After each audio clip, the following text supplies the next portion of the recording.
ఐఏఎస్లను ఎందుకు బదిలీ చేస్తున్నారంటూ హరీష్ రావు అర్థం పర్థం లేకుండా మాట్లాడుతున్నారని అన్నారు. ప్రభుత్వ విప్ ఆది శ్రీనివాస్ ఐఏఎస్ల పనితీరుపైన ప్రభుత్వానికి ఎప్పటికప్పుడు నివేదికలు వస్తాయని, వాటి ఆధారంగా ప్రభుత్వ ప్రధాన కార్యదర్శి నిర్ణయం తీసుకుంటారని అన్నారు.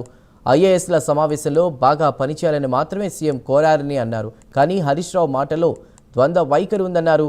అధికారులు సమర్థవంతంగా పనిచేయాలని, సంక్షేమ పథకాలు పేద ప్రజలకు అందించాలని సూచిస్తే బ్లాక్మెయిల్ చేస్తున్నారని అంటున్నారని మండిపడ్డారు. హరీష్ రావు గారి దగ్గర ఏ సబ్జెక్టు లేక ఐఏఎస్ అధికారుల బదిలీ పైన మాట్లాడుతున్నాడు. అంటే ఆయన నోటి నుంచే పరిపాలన పట్టులేదని మాట అంటాడు. ఆయన నోటి నుంచే పరిపాలన సౌలభ్యం కోసం జరిగిన కార్యక్రమం తప్పు విధంగా మీ చరిత్రలో మీ 10 సంవత్సరాల పరిపాలనలో ఐఏఎస్ అధికారులతో కాళ్ళు పట్టించుకున్న నీచ సంస్కృతి మీది.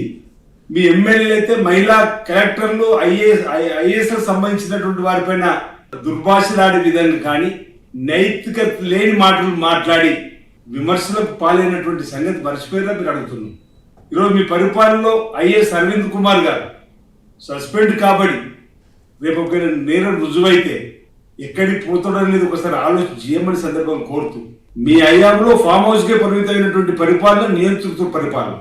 కానీ మా ముఖ్యమంత్రి గారు రేవంత్ రెడ్డి గారు మీలా ఎక్కడ కూడా ఐఏఎస్ అధికారులు కానీ, ఐపీఎస్ అధికారులు కానీ బ్యూరోక్రసీ ఉన్నటువంటి లేదు. అందరి అధికారులకు సమర్థవంతంగా పనిచేసే వారికి గుర్తింపు ఇస్తూ ముందుకు తీసుకుపోయే పనిచేస్తుంది ప్రభుత్వం తప్ప మీలాగా అవమానించేటువంటి కార్యక్రమాలు కానీ ఇతరత్ర చేసేటువంటి కార్యక్రమం మా ముఖ్యమంత్రి రేవంత్ రెడ్డి గారు ఇంద్రమ రాజ్యంలో చేరిన మాట సందర్భంగా చెప్తూ మీ నీతి పాఠాలు మాకు అక్కర్లేని మాట సందర్భంగా తెలియజేస్తా ఉన్నాను.